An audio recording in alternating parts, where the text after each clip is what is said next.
All right, come on, talk to me. Talk to me, talk to me, talk to me, baby. Sounds like a killer. Talking about pay. Pay you for what? Michael Myers? Killer. Why am I paying you? Could you talk in the mic and say that so I can make sure this shit is recording properly? Somebody just sent me a request to pay them $5. Who the hell is Michael Myers? Is this a joke? Murderer. Oh no. All right. Girl, why would you try me? I don't know, but I feel like if he's who we think he is, you should pay him. Just give him his $5 right now. The fuck? DF? DF? What do you gotta do? Space, dot, when I'm trying to about? separate thoughts? Honestly, mine is like a hit or miss. Like, it Oh my does it sometimes God. doesn't. I don't know how the fuck you do that successfully all the time. All the time. I'm like, sometimes it does it, sometimes it doesn't. It's better to do the post like on your notepad thing and then Paste? like copy it and paste it and then it'll stay. That happens, but like for all my me and Nicole stuff, that's what I do, and it's already the caption's already written, so it works. But then sometimes it doesn't. It's a hit or miss, and then when I'm typing it, sometimes it's like 50-50. I don't know what Instagram got going on. I googled it and all, and the shit they told me still don't work. So I googled it too. I'm like, the fuck? stupid. Not working. And that was our intro today. Hi everybody. It's Oh Lee. no. Life come at you fast, doesn't it? Don't it? And this is Let Us Say It For You. You did not say your name, stranger. I was about to say it just now. You said, let's say it for you. I was like, Big Mike. Oh, well, guys, we're gonna do it over. You gotta sing the song again. What you... Girl, if you don't start this show. Hey everybody, it's Lee. Big Mike. And this is Let Us Say It For You. Hello. I don't have... we don't have Alexa. Yeah, I got to bring Alexa She'll bring her so next Alexa time. can clap. Yeah, I'm going to have Alexa lit in here. So, Micah got a money request just a minute ago from somebody named Michael Myers, the killer. Excuse me. So, I'm getting I'm requests. pretty sure it's the killer.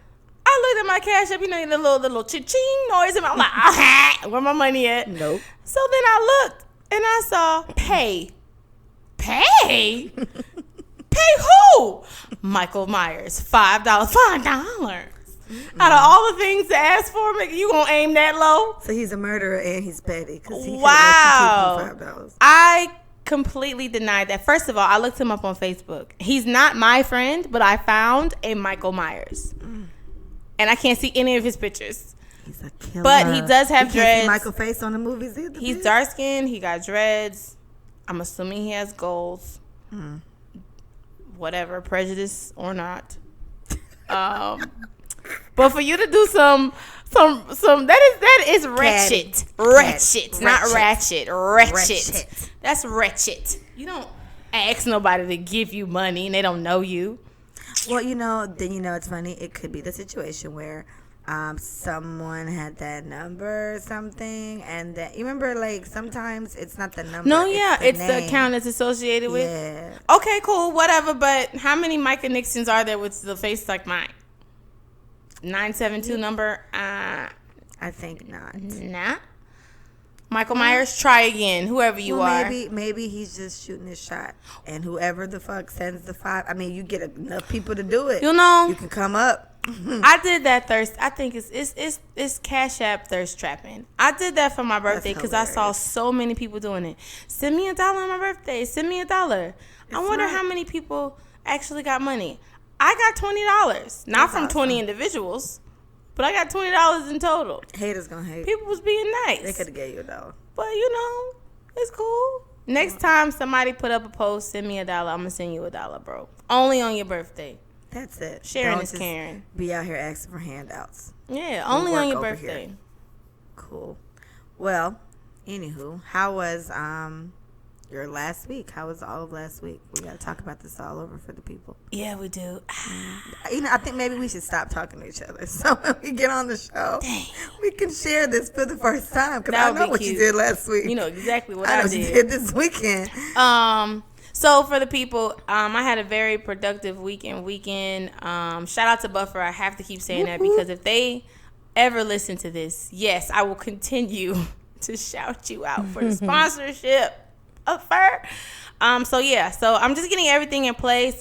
We have a trip coming up, not telling y'all where we're going. But we have a really big trip coming up for one of our best friends' birthday. Tarsha, shout out to you. Birthday is actually 2 weeks from now. Yay.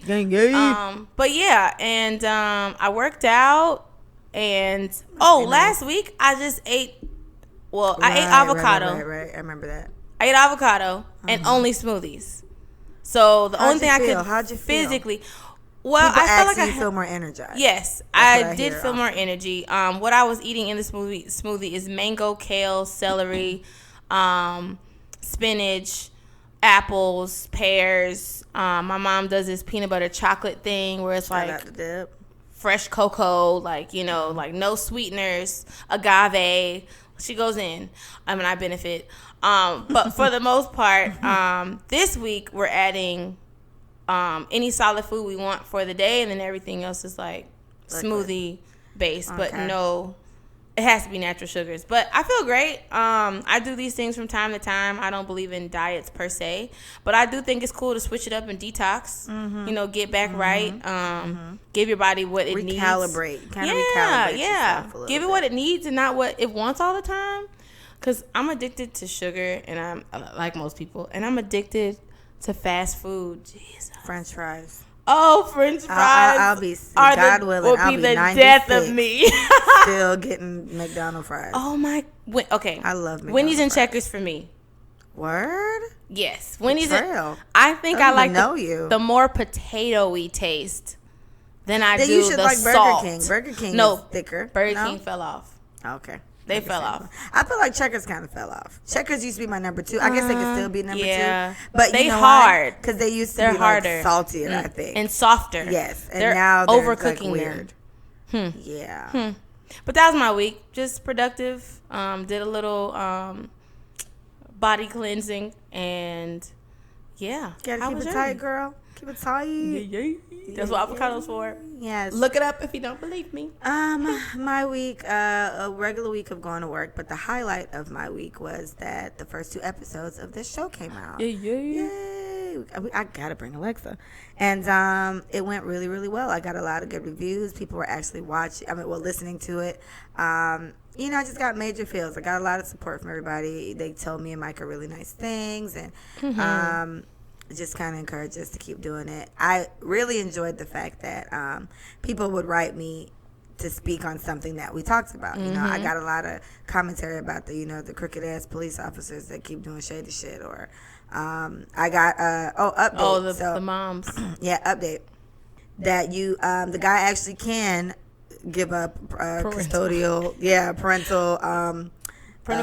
rights if the judge approves it. So shout out to Keisha. She wrote me to tell me yes, actually he can if the judge agrees. So and I knew Frank on Shameless was on to something. Girl, you said it. I still feel like fuck him. It's not okay. And I have no updates for you guys, but when I hear it, I'll let you know. Okay. But anyway, the highlight of my week was just that the show came out and it did really, really well. And here we are coming at you next again with another riveting episode. Riveting. Yes. So that was my week, and then I finished it off last night with Beth, and we watched the BET Awards, and that was good. It was good. It was a good show. Really quick, I got a highlight. So I went out on Thursday. Did I go out Thursday? Yeah. One of them days y'all tried to get me. It's not y'all trying to get me to come. That's the night did your hair. Yeah. So Saturday. Yeah, it was Saturday. No, Friday. It was Friday. Friday. So get my hair on Friday. We went downtown, and some guy came up to me, and he was just like, "Hey, how are you?" And I'm pretty friendly, and I usually remember faces, and I remember his face. I'm like, "Do I know you? Did you go to BA?" He was like, "No, I follow you on Instagram." And I was like, "Oh, okay, hey." He was just like, "I just want to let you know that I'm really getting help from what you're doing. Like, the things that you're posting are really helping me out. Like, thank you so much." And I was just like, "Oh, thank you for me." It was, I just love when stuff like that happens, because it's like, you're not just doing what just randomness. Like, it Yes. all makes sense, Someone and it likes is it. helping someone Yes. somewhere. Yes. So, follow your passions. That's what I always talk about. Take action. Leah started this podcast. She was like, slide on it with me. And I was like, we're going to do this because we want to do it. And because it's natural to us. And we really like talking to each other and talking about different topics. Your podcast is called Millennials on the Move. That's the name of the podcast? Yes. So my podcast is Millennials on the Move. And go check hers out, too. And it's millennial business, entrepreneur, lifestyle, career focus. Way more productive than the shit we're talking about. Well, I still think this is productive because perception is being sweet. challenged. You're a sweet girl. Right? So everybody You're a sweet listening to this is supposed to evoke conversation. Yes. Right? And it's doing so. And it is doing so. Yeah. Yes, it is. So Well, keep it I have coming. a story on that too. This has nothing to do with this weekend, but I was at Publix with my daughter, like a month ago now, maybe, and we were just picking up some stuff, And so some girl comes to me and she was like, "Excuse me," and I was like, "Yes," and she was like, "Is that Micah's goddaughter?" So I was like, yeah, it is. She's like, "Oh my gosh, I see her on Micah's story all the time." I was like, okay, mind you, the whole time Mia is looking like, who the fuck is this bitch? Like, it was hilarious.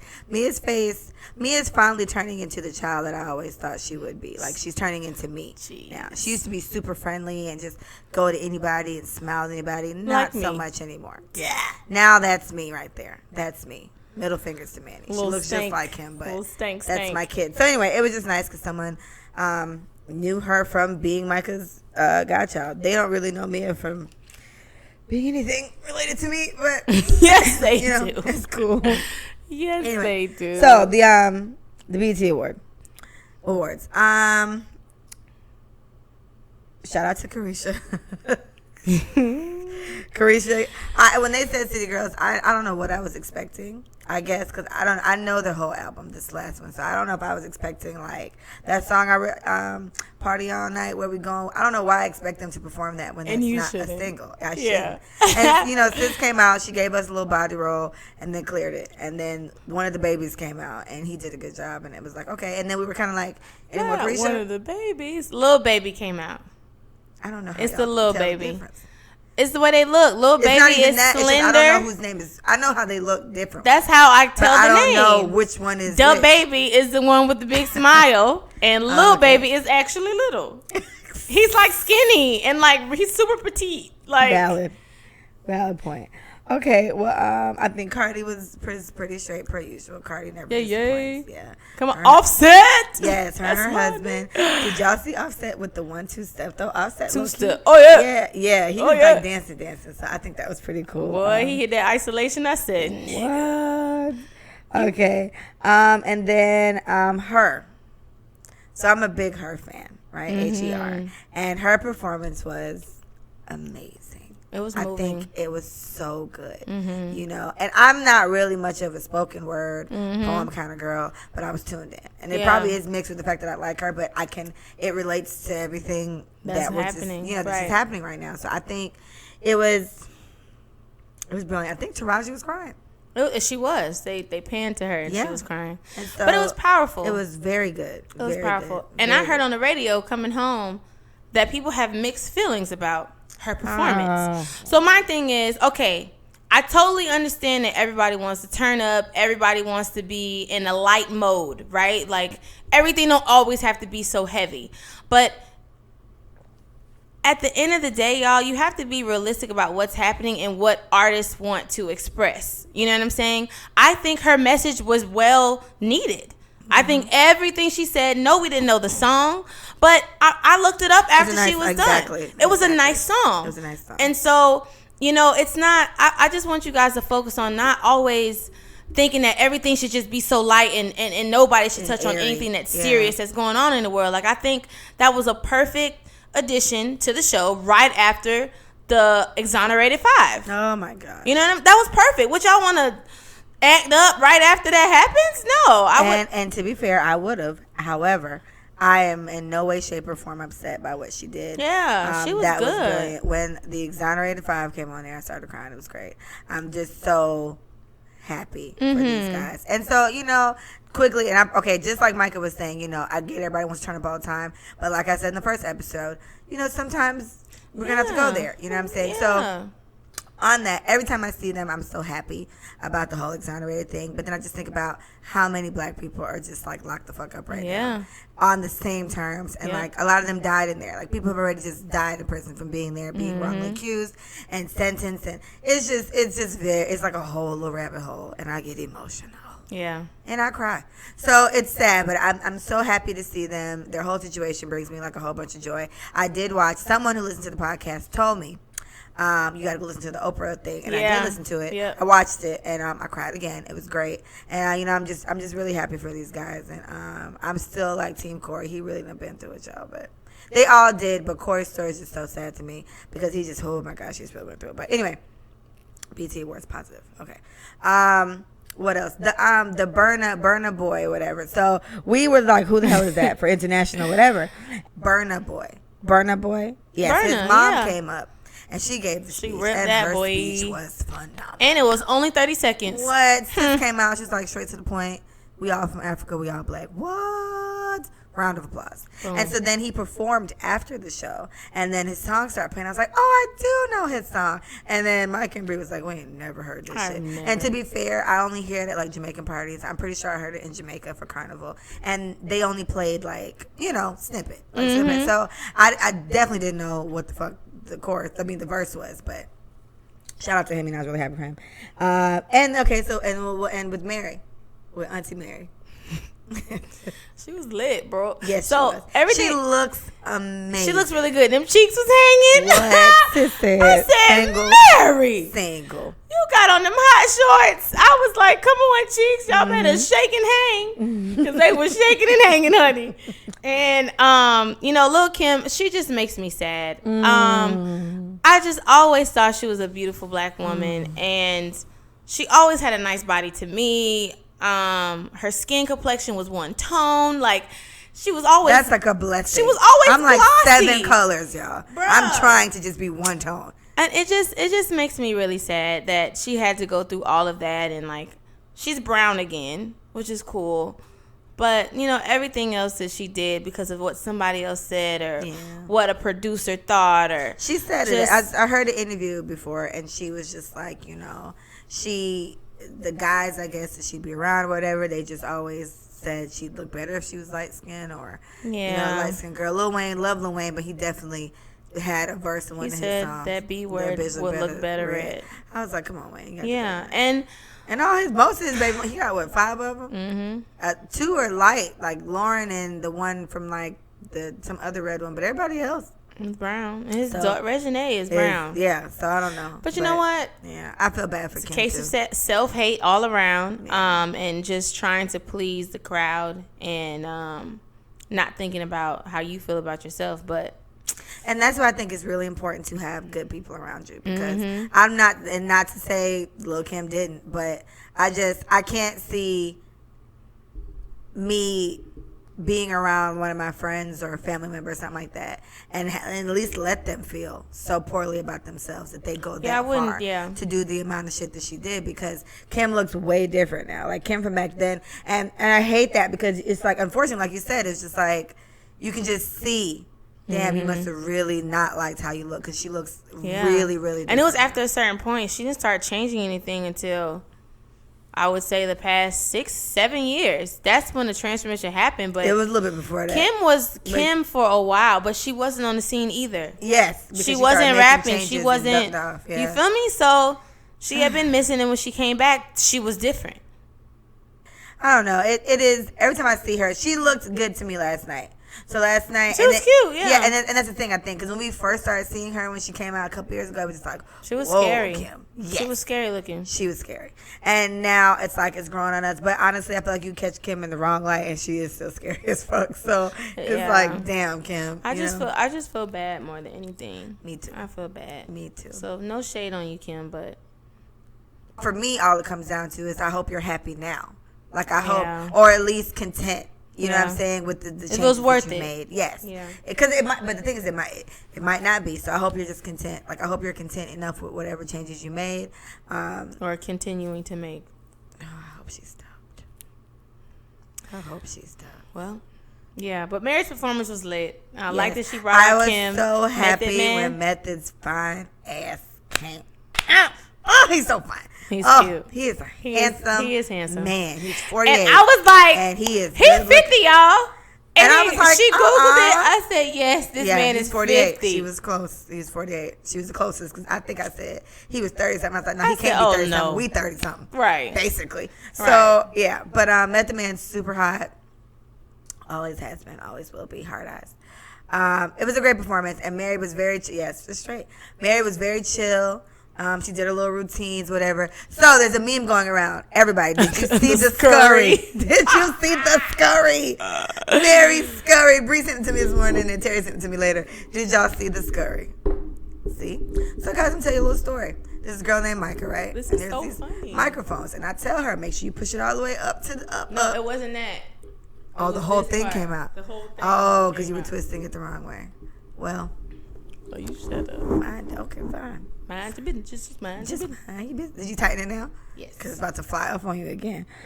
All right, so I want to touch on a topic that's so dear to Micah. We're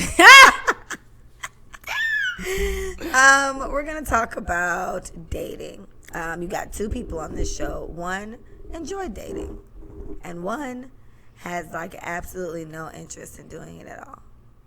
Can you guess who is who? Anybody? I'll wait. No? Leave a 1 in the comment box so we know you're talking about Leah.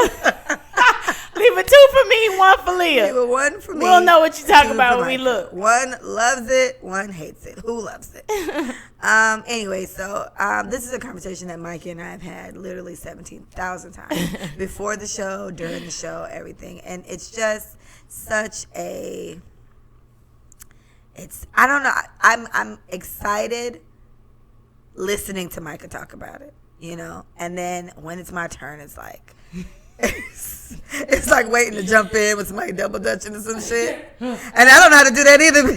So I would just fail all around. So we started last time with Micah asking what is dating, and I don't want to answer that. So Micah, what is dating? I don't want to answer that.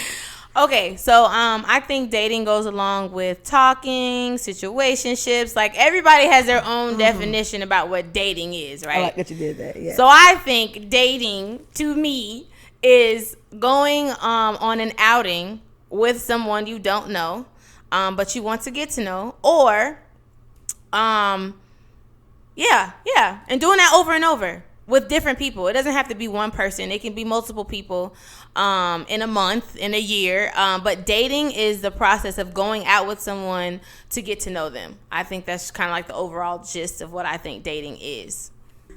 Okay, so great explanation. Dating. Here's how I'm gonna like just snuggle my way out of that question. For me, it's more of an anxiety type of thing, I think. And then I have like no adult dating experience. That's what I've come to realize. I've for the past 7, heading on 8 years now, I've dated 2 guys, just 2, the same 2, back and forth. And so adult Leah obviously would handle dating experiences a lot differently than younger Leah. And so I knew these, well, with Manny, you know, I just met him off rip. We're on a really great summer. We met them all. We're recording this on the 24th. It's Cheek's birthday. Shout out to Cheeks. Happy birthday, Cheeky. Happy birthday, Bessie. So we met all of them one summer, and then we all were just together all the time, 24/7 for like 3 months. 3 months, right? Yeah. And then I got pregnant. So that's how that... In that order. Basically, yeah, that's basically what happened.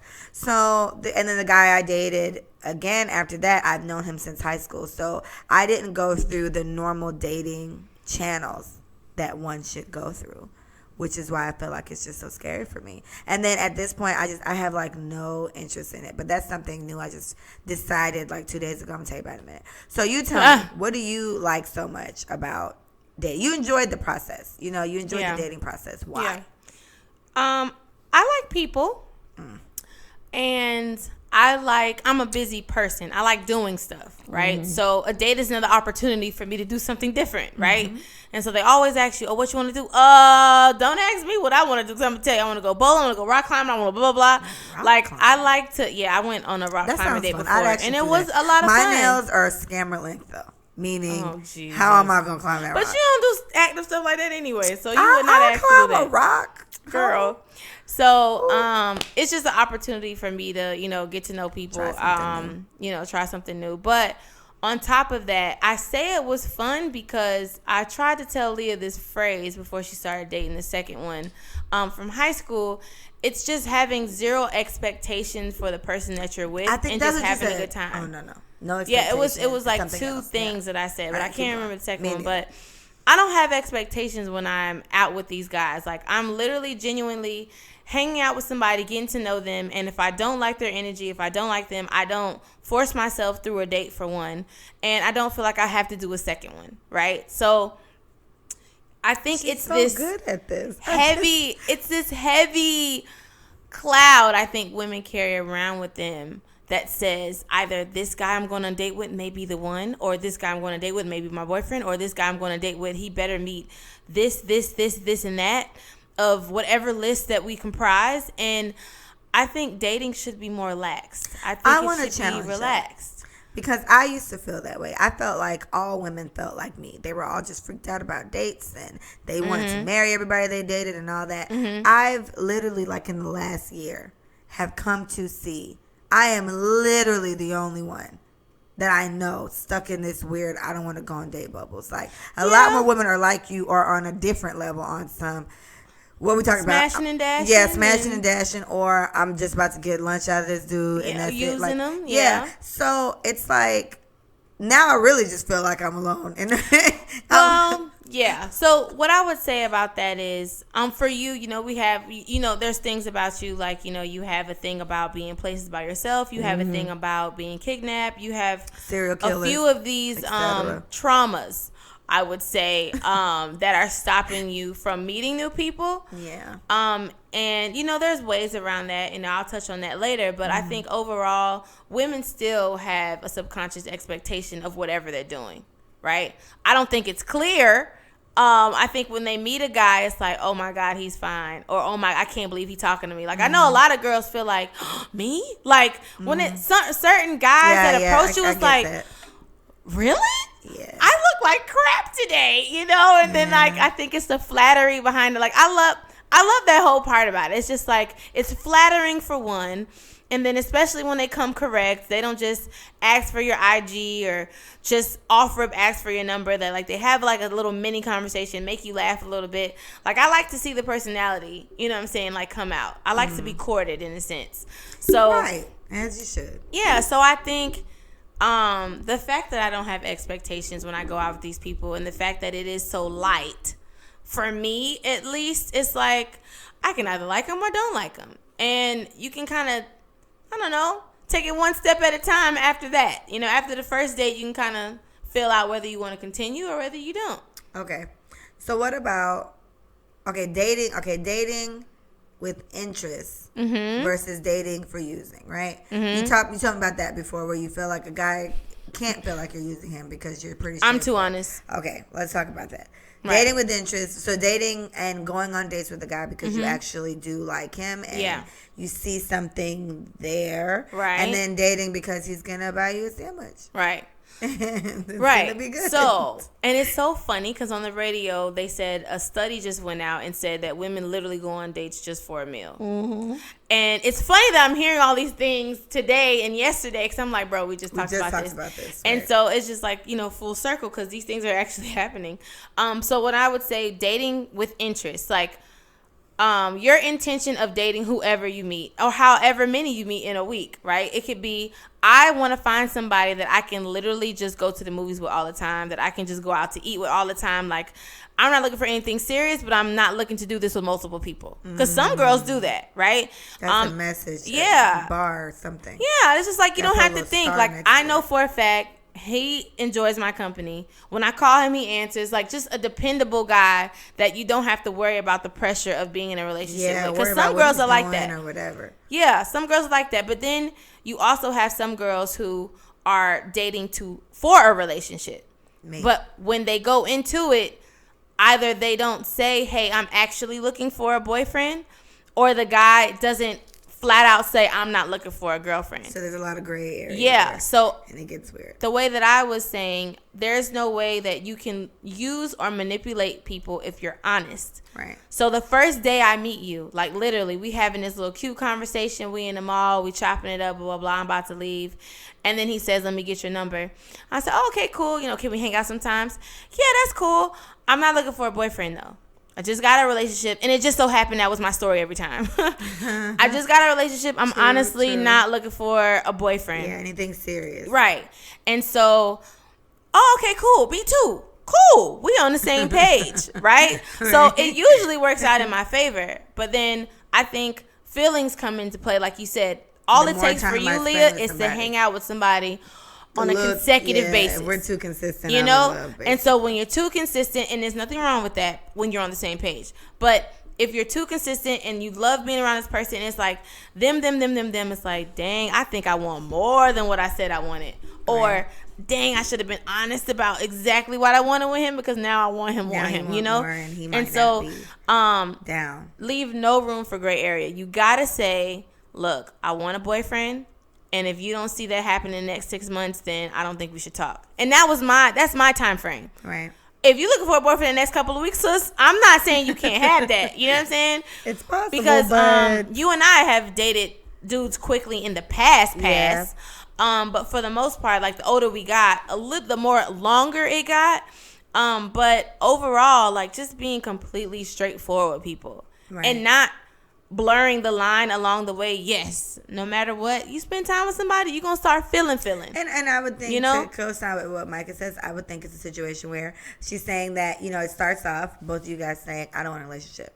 Everybody gets that. Mm-hmm. Nobody wants a relationship. Mm-hmm. But then you've been spending the last 5 months together, and you probably start feeling a little different. Mm-hmm. And acting different too. And acting differently. Mm-hmm. Now maybe you do ask, what's up? Yeah, where you going? Oh, I'm going to, who you going with?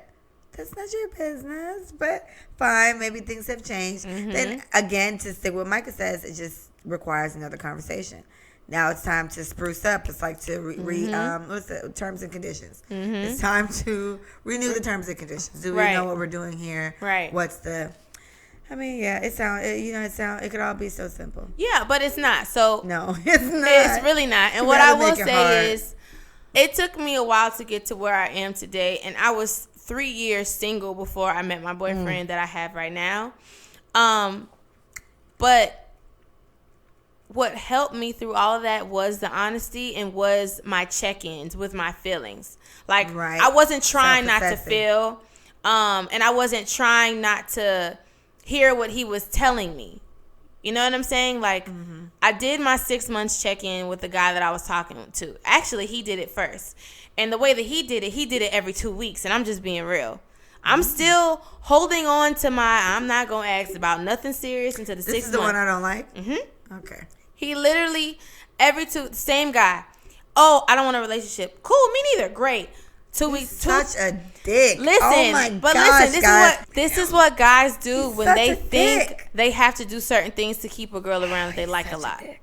So my thing is, every 2 or 3 weeks, he would be like, hey, where do you, how you feeling? I'm like, I'm good. Like, I like your company, but I'm keeping it light or whatever. Mm-hmm. Not trying to give him too much because I said what I said and I meant what I said. That's my phrase. And he was just like, oh, okay. Like, I'm really enjoying your company. Like, I like how we mesh, blah, blah, blah. Like, he's emoting.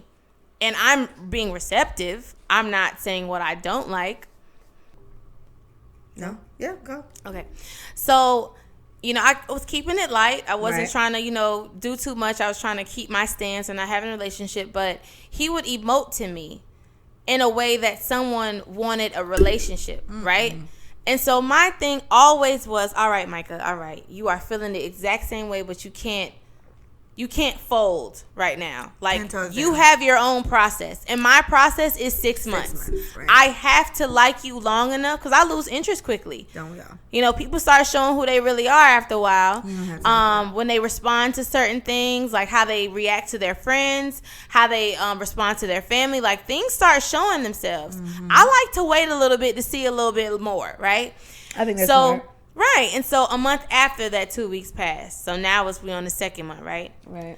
So, how you feeling? Like, you make me feel this. Like, and I love the way you support me. And I love, it's just feelings. I'm like, Punch him in his face. I was like, yeah.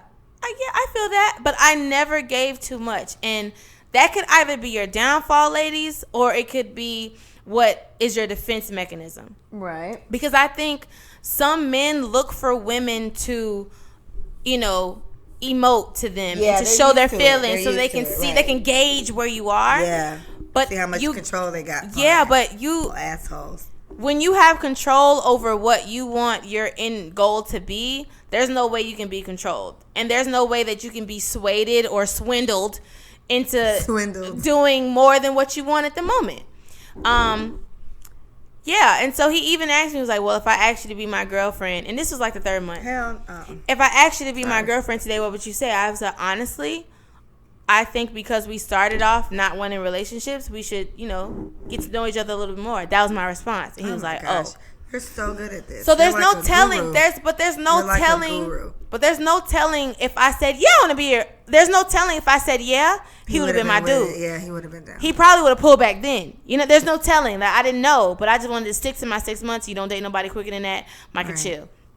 So the 6 months comes up, and he literally was like he usually does, where do you see this going? I was like, mind you, it's around Thanksgiving time. I'm like, well, we've been dating for some time now. I can see us being in a relationship in the near future. I did not say tomorrow. Yeah, I didn't say today or now. Yeah. I said near future. He was like, oh, well, I don't see any of that. Oh my gosh. I'm not ready for a relationship. What I said, fuck?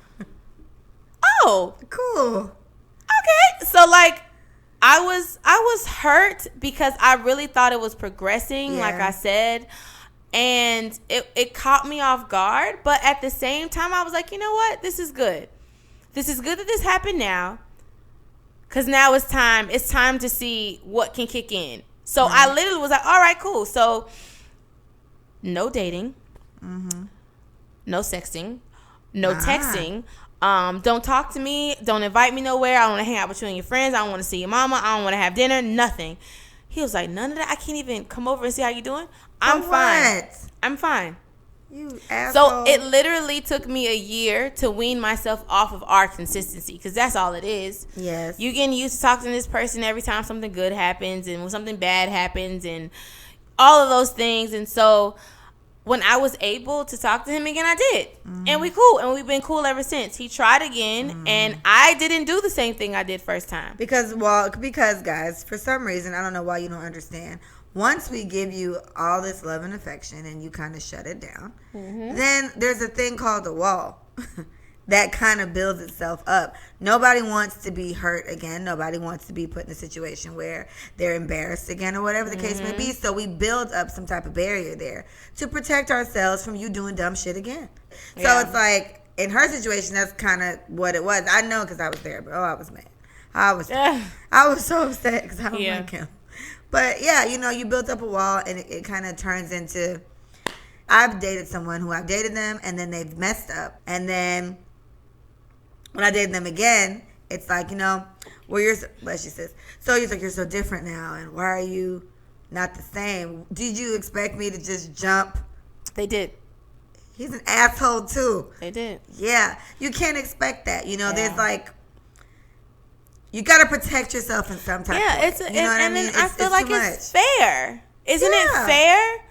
You wasted my whole... I almost feel like guys feel like they don't need defense mechanisms because they are the mechanism, right? Like... I got to get a little bell for you. Because you were showing your ass tonight. But there's no... Yes. Come on. We feel harder. We express more. Right. We go hard. So, why do you think... I should be in the same vulnerable position I was before just because it's you. This is why we need a guy, because I need a guy to honestly tell me, are you guys really that fucking stupid, or do you really, really feel like, why don't you just love me as much as you loved me the last time I wasted? Because then I'll show you something different. No, you won't. No, you don't. It's not. It's the same shit. Listen, if it's not a definite, I'm not trying it. What's a definite though? like a definite, like he's gonna be different, he gonna take me back, we gonna be together. I don't want to take that chance on being vulnerable again. I think that's insanity. Like at some point, that it's may like be the definition, doing the same thing over and over again and expecting a different result. Yeah, and it's like I know it's hard, yo. Like I'm not even trying to say that dating was easy for me because of the things that I've gone through in the past. I've allowed them to be serious lessons, and I do not make the same mistakes ever again. I make different ones, but not the same ones ever again. I'm not saying I'm super wise. I'm just not, saying, right, because I am out here, I mess up from time to time, but for the most part, when it comes to the expectations of what you think people are supposed to give and do for you in vulnerable positions, they don't show up because their vulnerability levels are different. You know what I'm saying? He expected me to emote because he was. And it was different because I was not equally expressing what I felt. I was just making sure I was straight. Right. And when he told me what he told me, I was melting. I went home screaming in my room like, I know. We talked about it. We talked so about excited. it. And I sighed. I would never show him that because of how much he said I didn't want a relationship and how much I agreed in the beginning. So I kept my word. Okay, then Mike, I ask you this. So what is your advice for a girl dating a guy? Would you recommend your 6-month plan to everybody? Like, I'm about to try it. I think it's a good plan. Yeah. I don't know how good I'm going to be at the shit. I'm just saying. Yeah. I'm willing to give this a try. You date for 6 months and you just don't ask questions, Yeah. It's like a don't ask, don't tell type of thing. Yeah. We just kind of go with the flow. Yep. And at 6 months, it's like, all right, daddy, what we doing? Yeah, and not even, like I said, not even a heavy, like, not a heavy, you feel me? Because it does not have to be tomorrow or today, because everybody get anxiety about it happening right now, and I guess the title freaks people out. Yeah. But in all actuality, it's like, okay, I have been dating you among others, and you can't make them feel like they're the only one. I don't like that. But think about it. No, I get not making them feel like they're the only one. But I have an issue. I know. With being like one of many that you're talking to right now. Even when you think you are, you may not be. Yeah. So I want everybody to hear that too. Like, we put all our eggs in one basket. I know she hates it. The eggs in the she basket. hates it. You put all your eggs in one basket when they're not asking you to. We're making these obligations to these people when they're not asking for it and when they're not deserving of it because the title isn't there. So I get. Somebody told me the other day, I think it was Key? Yeah. Key said, how do you know how to be a wife if you're not preparing to be a wife? If you don't practice being a wife, how can you be a wife? Right. Valid point. That was a valid point that she said, but what I would say is a time and a place for everything. I'm not going to do wifey things for somebody who does not give me a title. That's okay. We have to trail off because that, to me, Micah, that's like, that's such an issue for me. Yes, because it's like, okay, fine. How are you going to be a wife if you don't act like... I've always been a wife. All my niggas are acted the fuck up. So it's like, okay, cool. See? I get it. Being a wife... And this is where I agree, where it's like, okay, be a wife and carry yourself in this manner. Like, I'm not going to be out here smashing mad dudes because that's just not me. However, not who you are, I am going to be I'm at the house waiting on dude to come home if he comes home, or if we go out, whatever. I'm always that girl. It just doesn't necessarily work out. So you know what I'm saying? that's what I'm then saying. What do you do at that point? Yes, practice being a wife, I suppose, to be a wife. You don't agree in practice. When you're in a relationship, practice on, sis. Because it's monogamy. If you agreed on monogamy in your relationship, go ahead. Work towards wifey material. I'm going to buy you something because you were dropping gems. But think about it. And then there's no telling. Okay, this is... Ain't no telling. So I went on 2 dates in the day before. I went on a lunch date. 2 dates in the day. And I went on a dinner date.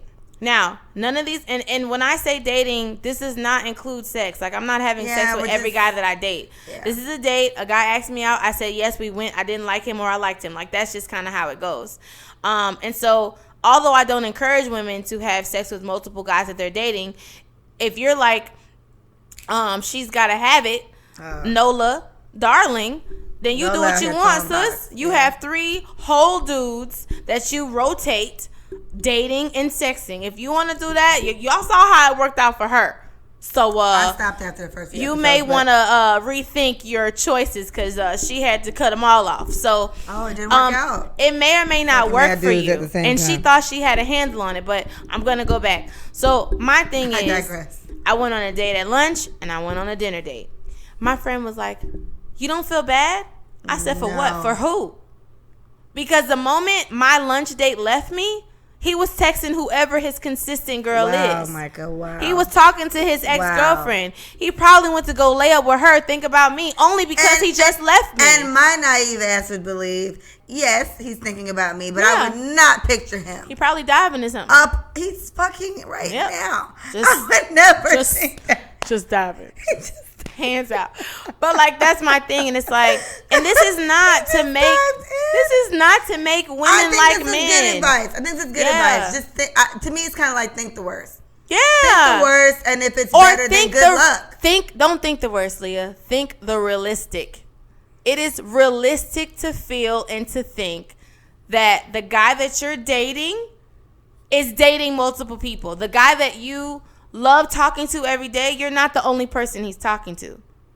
You know what I'm saying? Yeah. Like, I think that's realistic to think when you're not in a relationship. And it's okay. Because at the end of the day, somebody wins. And they do. And although this is not a competition that you know about, sorry. Yeah, in the competition. Being yourself regardless and being the best for that person regardless, you're going to shine through because you guys are made for each other. Or you guys, beautiful. You know what I'm saying? Yeah. So like, I don't even think about other girls. I really don't. Like, the last thing on my mind, I was like, oh yeah, he probably diving into something. I'm fine with it. Okay, you know? So here's the thing. Fine. With me and the whole Leah, you need to date thing, fine. Me dating one of these many guys that keep asking me out, I finally just go with one. Yeah. Me picturing him literally fucking somebody in the parking lot after we leave the date does not bother me at all. Yeah. I'm only concerned when I'm like damn near in love, right? Yeah. If I'm not, then okay, fine. So I could probably do this shit, Micah. I feel like you can. It's just actually going. Ease up. It's just actually going. I told her I would go and I would sit 4 tables down. I'm gonna have y'all scattered all around the restaurant. Just so I'm gonna have you to the right, she feels Tarsha comfortable. To the left, but I feel like Leah's gonna look up at us and laugh. She's gonna blow our cover. She's gonna blow our cover. We're not gonna be able to do it. But for those who are apprehensive of dating, like I totally understand. Like Leah, like she talked about, there's little things that just make her uncomfortable in general. Yes. So, dating in the daytime when it's like hella people outside, like meeting your date in your car. Like I know it's cute for the traditional way. The guy comes up to the door, knocks on the door. We're past that. People are getting taken. So if you want to meet him, then you drive. And, you know, and you meet him there, and then if you have an iPhone, you send your homegirls your location. What if you don't have an iPhone? And if you don't have an iPhone, go on Google, and it says share location. Gosh. Like, so now my life is in extra danger because I don't have an iPhone like everybody. But you have Google Maps. Yes, I have Google Maps. And Google Maps allows you to share your trip progress. Get on like Snapchat, and I can unlock my little. I screenshot all my friends when I see them on the map. I'm like, where are you at? Mm-hmm. I think this is funny. You're supposed to be home. But yeah, so what I would say is, like, at the end of the day, 0 expectations for the dates that you're going on. And when you see things are going well with the guy or a couple of guys, some people have a hard time, choosing who's going to be their boyfriend. I feel like I'd have a hard time be in that maintaining random loose relationships. It wouldn't be loose. It would be loose. They would eventually die, though. Who? They would eventually die down. I've never talked to 3 guys consecutively, ever. I've dated, the most men I've dated in a month is 5. And this is 5 guys asking me to go on a date, right? This is not me consistently dating. I'm going to buy you something. It's 5. You make me so proud. So listen, 5. I told you it was a horrible date. Yes. Is that the one you left? I left. Wow, my God. And don't feel like you have to stay and sit in that uncomfortable I wouldn't know how. thing. I'm already uncomfortable having people buy me shit. I don't know how the fuck I'm going to go on a date. And then I'm going to get up and leave, you fam, just at the table. You just got to say. I'm going to text you, Micah, I'm going to do it. And that's what they did on New Girl. If the date goes bad, you call me and you tell me to text you, call you, and say it's an emergency and clear it. He doesn't need to know why you're leaving. I told him why. Yeah, the thing is, I'm so honest. And I might just have like a problem. this is just you're right. And I might that's not have a problem. Said. But then that's what scares me. My mouth's so reckless. What if he's crazy? What if he is the killer? It's too many people. Too much? Okay. Too many people there for him to go for me to get slap kidnapped off that day. And if you really want to get secure. You can tell your server, and you can tell the girl that you're about, like, or the girl or guy that stands in the front. Oh yeah, by the way, I just tell everybody. I didn't like that date, how it went. I'm going to my car. Just, look out for me or whatever.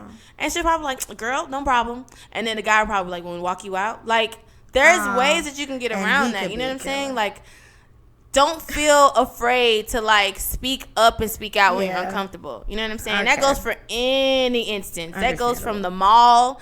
You can randomly walking by some girl like, girl, this nigga been following me for 2 stores down. Can you walk with me? Like, can we just talk random? Like, I feel like people stop seeing the human in other people. Yeah, the people when you're that are scared, around you're them. scared. Like, you got to speak up or something's going to happen to you. Yeah. So, with dating, just make sure you have every situation mapped out. Okay, there's the exit. There's a waitress. She's nice. He's nice. I don't like him. Boom. Okay. Me and somebody a guy and I have been dating for whatever the fuck that means. We've been dating. Wait, so you've been going on dates and hanging out consecutively? That's me and him dating. Okay, cool. We're dating? That's what that is? That's dating. We're dating. So this guy and I are dating, and I hit him up and I say, hey, let's go to the movies, right? If I did that, I would assume that I'm paying for this date. Like, I would just... because you asked. Because I asked. Traditionally, Right. who asks is who pays. Traditionally. Mm-hmm. Now, you gave me this whole spiel the other day about how untraditional shit is. Shout out to Terry ass who said he's not paying at all for things. Right.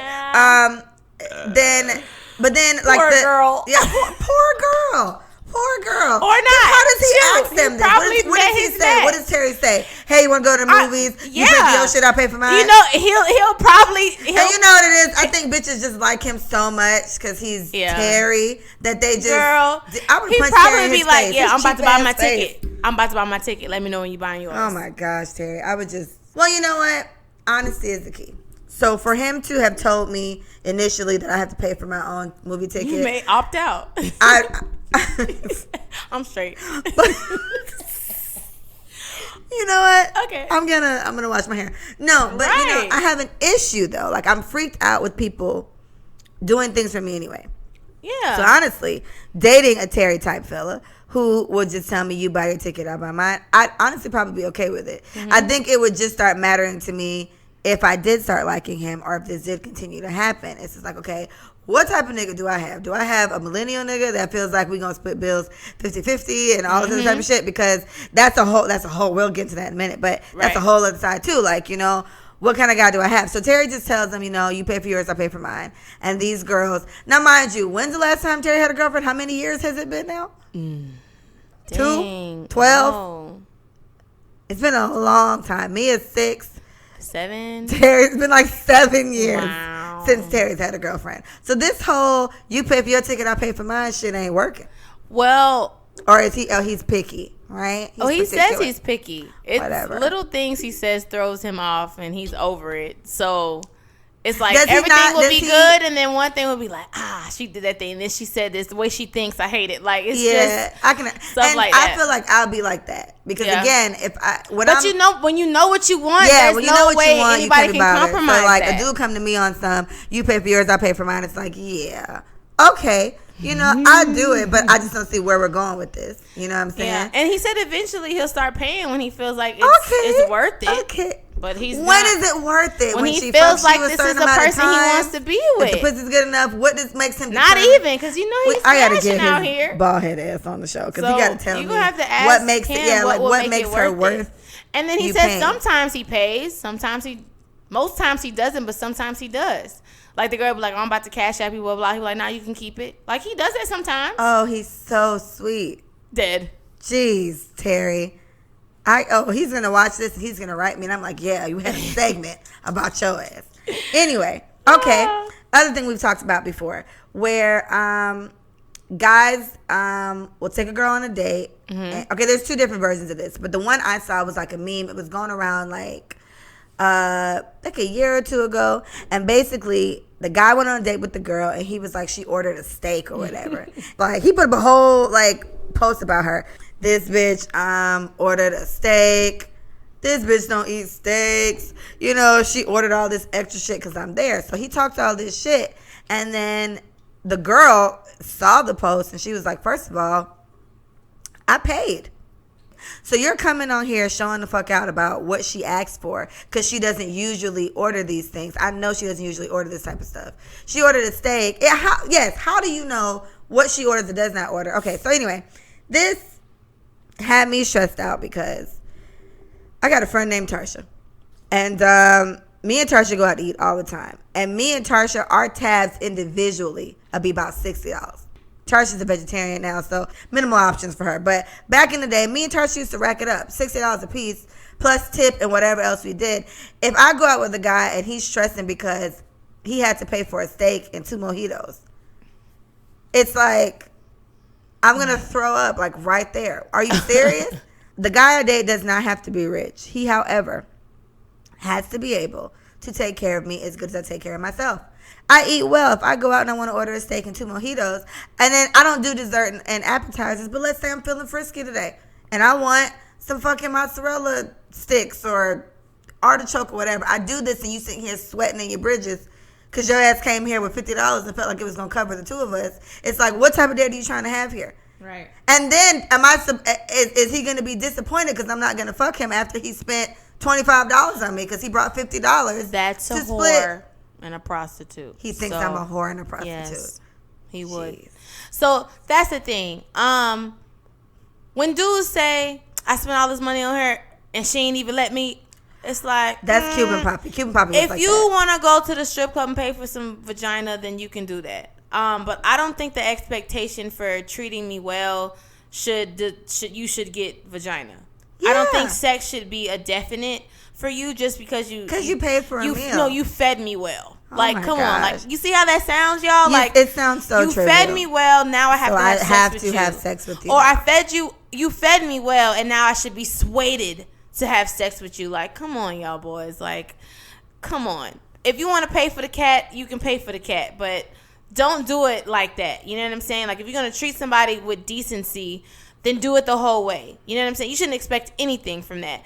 But on top of that, what I will say is, if you are not in a position to have $100 minimum on a date, a guy here says $150, and I think that's great. Okay, that's cool, but I'm just saying minimum $100. Micah said $100 minimum. I think that's $100 minimum. Because if you messing with me, I don't even eat steak. I hate chewing that long. It's aggravating to me. I feel like I be chewing forever before the swallow. Maybe because you probably get it well done. You got to get like medium well or the other one. I hate you can't get well done for a long time. Oh, sis. And so I've had a skirt steak and those really thin ones. Those are good, and I feel like I'm still chewing hella long. But whatever. Your mouth's still moving right now. I'm like trying to chew that shit up. Still chewing from last week's steak. Like it's ridiculous. Poor girl. But my thing is, it's just if you don't have enough money to go out on a date comfortably, maybe you shouldn't be going. Agreed. And that's when the $28 budget comes into play. What can you do with $28? Can you date someone with $28? We've asked a few people, can you do that? And they've come up with some thoughtful very good things. So I'm a thoughtful person. I can do a lot with $28.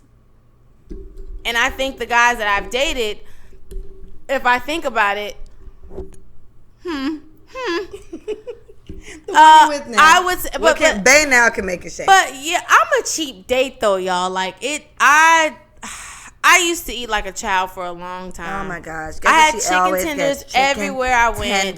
J. Alexander's chicken tenders and them little thin fries. I loved them. Oh that honey bread, it was so good. Cheesecake Factory chicken tenders. Like, it doesn't matter where I go. Chicken tenders was being Friday's chicken tenders. Ruth Chris chicken tenders. And chicken tenders be like $10.95. You feel me? And $11.20 if you if you in a very prestigious uppity restaurant. But for the most part, I get one drink. I don't order an appetizer. And my meal is less than $20. And that's just me. So, like I said, I feel like the men who speak out against women who order what they want and have no regard of his pockets because she shouldn't. to be real. If I have to be thinking about if you can afford this, think about how that makes me feel. Yeah. Right? I have money anxiety because of my dad. Like, I've honestly chucked it up to that, baby. Daddy issues. You're a good girl. I asked him for $1 one time when I was 14. And he gave me so much anger because he didn't have change. He didn't have it to give me, right? And so I had to talk to my mom about it. And she was like, baby, it has nothing to do with you. Daddy just doesn't have it. And when men don't have it, their pride rears its ugly head. Yes. And then you get the bad end of it. Yes. So now I get it. Oh, my right?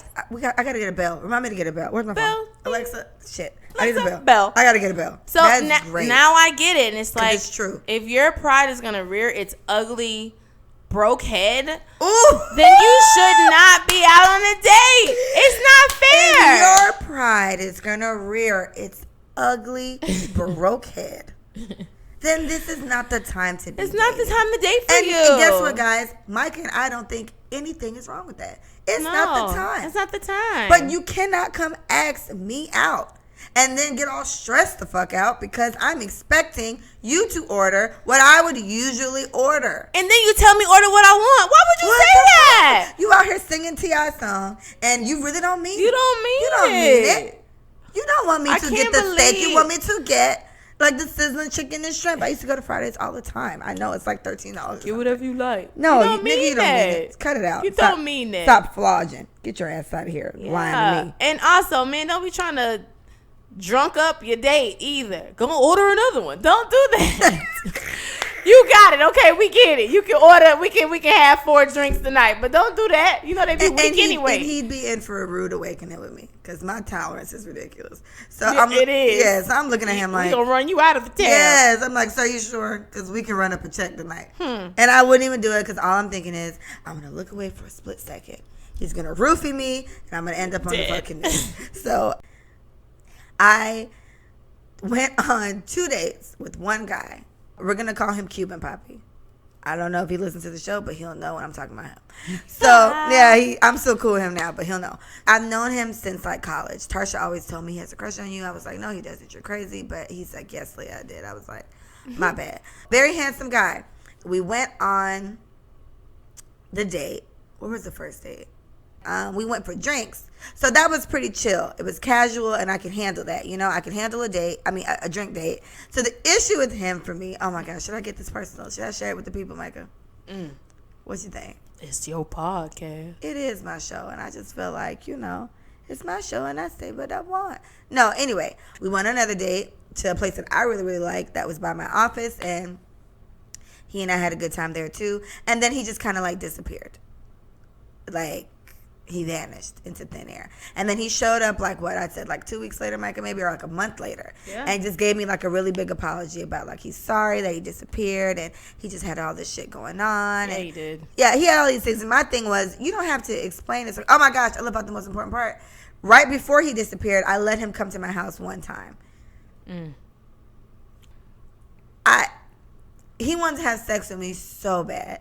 So bad. And I'm not offended by that because I understand, you know, women exude sensuality. You know, we turn you guys on. We get it. But he wanted to sleep with me so bad. And all I'm thinking is, you took me on 2 days and you think I'm going to just pop this box in my living room. It probably happened before. Okay. He was probably feeling your vibe and was like, I mean, he's liked me for a long time. Let me try it. And he's a handsome guy, very handsome guy. But that turned me off so much. Guys, I think I'm willing to speak for the women of the world, or at least most, I'd say. We're more interested to have sex with you if you act like you don't want to have sex with us. Boom. Please stop pushing that dick up on our hip. We don't want it right there. That's a little rapey, too. Yeah, it's a little rapey. It's a little rapey. Like, don't do that. Like, this guy was at my house, and me and him just talked about this, like, 2-3 weeks ago. And he literally, like, put his whole head in my cleavage. I got big boobs. He put his whole head in my cleavage and told me I smell good. And he was like, Lee, I don't even remember that. I was like, you did it. You totally did it. So weird. Yeah. That's actually really weird to hear again. It was like, oh, okay, the first time, but now it's like, That's a little. Yeah. So, guys, if this story does anything, I hope it kind of sheds a little bit of light on the fact that dating just kind of freaks me out. Now, I will say, in dating him, yes, he is somebody that I've known since I was like 18, right? And I didn't realize he liked me until I was 28. But I didn't like the first time I let him come over. Like, this is just kind of what it was. And it's like, I need you to be a little more gangster than that.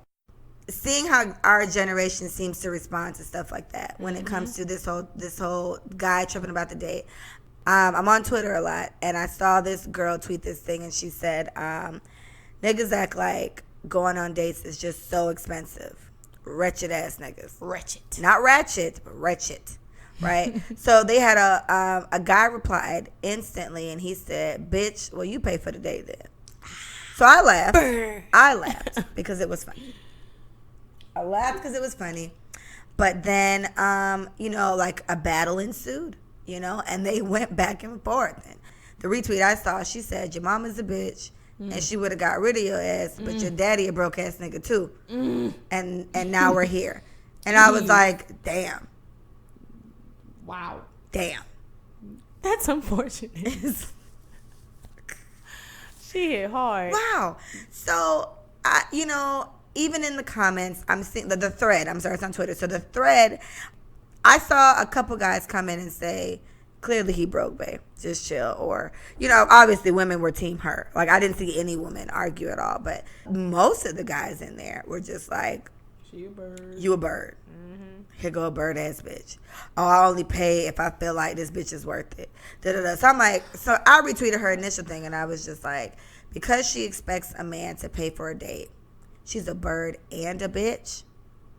Jeez. So that means I'm like the birdiest of birds and the bitchiest of bitches, because I do expect you to pay for a date. I have money. It's not that I can't, but it's not about that me. Though. I thought, and okay, yeah. So then that's what this trails into.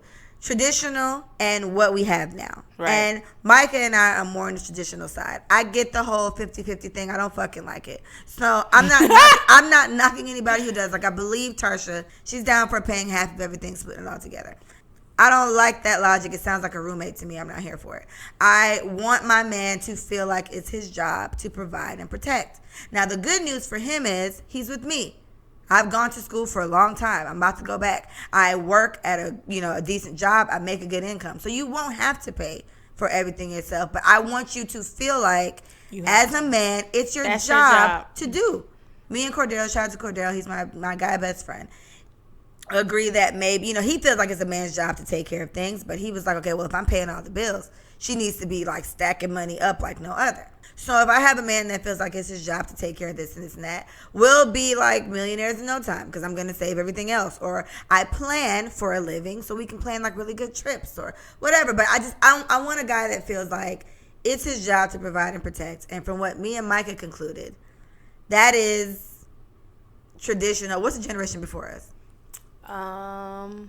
Generation X. So that's an X thing? Because millennials feel like everything 50-50, and I'm not about to feed this bitch, and she a bird and a bitch if she thinks I'm going to pay for this date. Yeah. And this bitch better not get a steak, because she doesn't usually get a steak. And but like, what is this? It is, okay, so another point that I brought up is women of this day and age are becoming more educated. Shout out to us. Meaning that they are going out to seek higher education. Yes, we are. More so than men are, right? So, they may be taking the trade route, they may be taking the vocational route, maybe they're felons. Like, it's like a whole list of things, right, that go into this. And so you have this very well-educated, paid because of her degree person that you're dating, and you may not amount to that financially because you can't. You said this, okay, right? This is why they're changing. Okay, go ahead. Because you can't, and so I think this is a good the point. change has happened because they're incapable. It's like the way that they're going about it, I think, is the wrong way. It shouldn't be, an entitlement. I think they feel entitled to just do 50-50. Like, you should be entitled to be a man. You should be entitled to protecting and providing for your home. Right. But because they are incapable of doing that as well as they used to before women worked and before women went out. Spoiled brat like reaction. It's kind of like, oh my gosh, like the least you can do is help me, right? It's like they already look at me a certain way, and obviously I'm talking about the black community. I can't speak for any other community. We don't know what everybody else goes through. But what I do know is black men are not as educated as black women, and because of that, black women are making more money than black men. And look it up. I'm not even finna go into that. But at the end of the day, it's Google it, baby. It's literally on some I can't. So help me. So it has to be 50-50 or it's nothing at all. Right. And women start to settle because they want a man and they want a family and they want a happy home. Yeah. And then they start thinking like, you know what? 50-50 ain't so bad. I could do 50-50, which there's nothing wrong with that. There's nothing wrong with it. But you have to really give respect to those women who want the man to assume the financial traditional role and the providing and protecting traditional role. And I think that's okay. You feel me? Like, yeah. I'm okay with 75-25. I'll be the 25. Because, I'm fine with that. I'll pay for Wi-Fi. Hello. We'll always have high-speed internet on Micah's Always have high-speed internet. On Micah's Watch, it'll be there, baby. And then the groceries will be there. Yes. And then your kids will be kept and their hair will be done. And that's what I'm saying. It's like, for me, and I've had to be very, very independent for a very long time. And I was in a relationship for a long time. And it's no knock to my ex or anything like that. But we just had different views on how certain things should go. So while he did handle some of the manly things in there, I just handled a lot of stuff. Like, we lived at my house. I feel like that's something he always kind of felt like it's Leah's house, not mine. And I think that may have affected certain things with us too. But it's like I've had to be super independent for a long time. And like I said, I've been single for 2 years now. So if some shit's wrong in my house, I have to figure out how to fix it, right? Yes, and I've always been this way. I had an apartment before I lived in my house, and when something was wrong there, if it wasn't something that the company, the apartment place would fix, then I had to figure it out. So for me, it's one of those things where I always kind of worried that maybe when I did find like a really, really good man that will take some of the stress off me, I'd probably not know what the fuck to do with him because I'm so used to this. You're so used to doing things on your own. And in my last, I was dating a guy for like a year, and he came to me. This is a couple of things I loved about him in that sense, because he came on some, you don't have to do everything on your own. Like, I'm here. I can help you. Yeah. And like, I was like mind blown. Like, oh my gosh, there's a man that wants to take burden off of me. You know what I'm saying? So these are the type of things that are so appreciated by somebody like me, I would say. And I'm going to be very, very honest with you guys. I'm so tired of being super bitch. I don't want to be super bitch anymore. And you shouldn't have to. I don't want to be. I don't want to be that. In my situation, I'm a single mother. You get what I'm saying? So I have to be this. But I am as independent as I am and as resourceful as I am or whatever. I am absolutely ready to follow. But you got to be worth following. Like, you have to have your shit together. You can't, like, it just doesn't make sense. Right. Why would I be sitting here following behind a motherfucker who don't know where they're going either? Right. It's like you're just going to lead us into a ditch somewhere. Yeah. Nobody wants to be in a ditch. And nobody's going to follow that. No one's going to follow that. I can't say that, it's traditionally, again, I expect my man, the man that I want to be with, I expect him to feel like it's his job to provide and protect. I told you I had this whole debate. Two particular guys, like, just kind of went in back and forth with me forever. Mm-hmm. They're both kind of just on some women like you. Just want a nigga to take care of you, Mm-hmm. I bet you sit at a house and ain't got no job, So, I love things like this. Right. Because, oh my gosh, it's time to read my resume. So I was just like, sir, I work. I have a good job. I didn't even go in all the way, but, I have a good job and I don't have a boyfriend. I'm just saying, it seems like guys in my generation feel like this. So he went on saying how, him and his woman, she pays half the bills, he pays half the bills. I said, okay, cool. And what's the difference between what you guys do and what roommates do? I don't remember exactly what his response was, but he didn't necessarily answer the question. It was kind of just on some, you looking at it the wrong way. It was kind of like that. And I was like, okay, cool. Well, I can't tell y'all how to run y'all household. Right. Shout out to y'all. I feel like that's a roommate situation. What the fuck you gonna do? That's how I feel. It's your prerogative. I said what I said, so whatever. Yeah. So it turned out, and one other guy tried to talk to me after that, which was so funny. Then I was like, sir, we just had a whole debate. I wouldn't dare. And I already see what life would be like with you. What do you think we're about to do when here? People show you go on a date are, where? Yeah. Go on a date where, talk about what? And he was like, now we just had a misunderstanding. No, we didn't. You saw something on your timeline and got slick with me until you clicked my page like, oh, she kind of fine. Never mind. No, it's too late. It's too late. Nope. You're weird. I'm not trying to knock a man that feels that way. And like I said, I feel like one of my best friends feels that way. Y'all. I just feel like that's not the mentality I want the man that I'm with to have. Right. And me and Micah also have this conversation often where we feel like men are coddled a lot. You know, we feel like you're coddled by your circumstances, usually your mother's. Or every woman in the family, to be honest, too. All throw that in there. I'm from Texas, and they are a all-male, gung-ho male state. Oh, my God. Like, I was, like, basically ignored when I was little.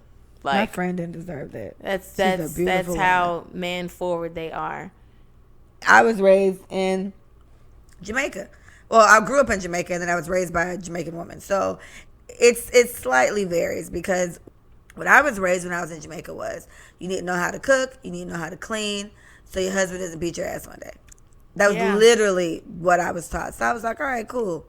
Yeah. I know how to cook now, and I know how to clean because I don't want to get beat up. And then when I was back in like my mom's, I want to get beat up. And then when I was back in my mom's grasp, you need to get an education. College wasn't even a discussion. It was just automatic. For Micah, it was the same way. It wasn't even like are you going to go? Are you not going to go? It was just where are you going to go? Right. Because you're going. Mm-hmm. You know what I'm saying? So education was key for us, and that's kind of how we were. So not unfortunately, but I see myself becoming another version of my mom. My mom is finishing like her PhD now. Micah's mom has been a doctor for years. So you're listening to two women that were raised under two very strong women. You know, one from America, one from Jamaica, and we have the same kind of man that we want. Right. Micah is in a relationship and she's with a strong man. I am not, but we still have expectations on what we expect this man to bring to the table. Right. I need that to be your mentality. Right. Baby. And everybody. Okay, so everybody is for everybody. So this is a prime example of me telling Leah. I was like, Leah, you don't have to feel doomed, right? You don't have to feel like you're never going to find the guy that is right for you. Because although there are some out here feeling like 50-50 is okay, there's a lot of men out here trying to, I don't want to say rescue or take care, but low-key lighten the load for a woman that he feels deserves to be lightened. Like, my boyfriend, literally, I have the hardest time asking him for anything. And that's just people in general. I have the hardest time asking for anything, and like, shout out to Erica Holmes.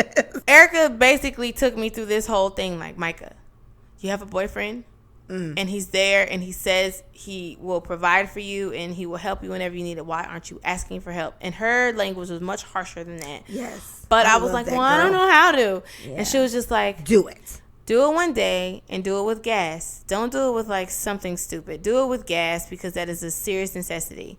And she was like, just see what happens. And mind you, this was earlier on in our relationship. But I still have issues asking for anything from him. And I don't know why. But we all know. Oh, I do know why. It stems from my money anxiety. Mm-hmm. I have a money anxiety thing with people. I never knew about this dollar bill thing. I'm going to hug you after I have a money anxiety. And I'm working through it. But it's because of the way I was raised and the way that money was talked about in the house and the way that money was dealt with. And so when I finally, I was like, okay, babe, I need gas money. He was like, well, how much you need? I mean, no problem. How much you need? I was like, I texted Erica. I said, what do I say? She was like, 30, bitch. So I did not ask for 30. I asked for, I asked for 20 because 20 is even and it makes me feel better. So I was like, hey, babe, Tasha said do fives. Fives look better. So you should have did 25. I was like 20. He sent it to me, no problem. I was like, okay, cool. That was nice. Now I have gas. Great. But now what he does is like we talk very freely about what we have going on, about the bills that we have to pay, about the expectation that we want with saving and blah blah blah and trips. And so I usually talk out what I have to do financially out loud. I write it out and I talk it out because I'm putting it in the universe and then I'm putting it to work. Like, this is how I work, right? So I'm going through my plan. I'm like, yeah, so this day I'm going to do this and this day I'm going to do that. And then because if I do that, blah, blah, blah. So I'm going through everything.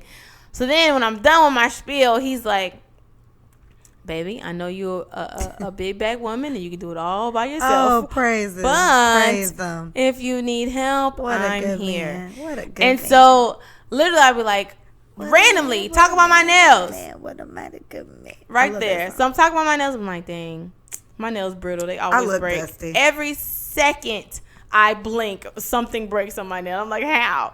And so he was like, shambles. you want to get your nails done? And I was just like, no, I'm going to wait.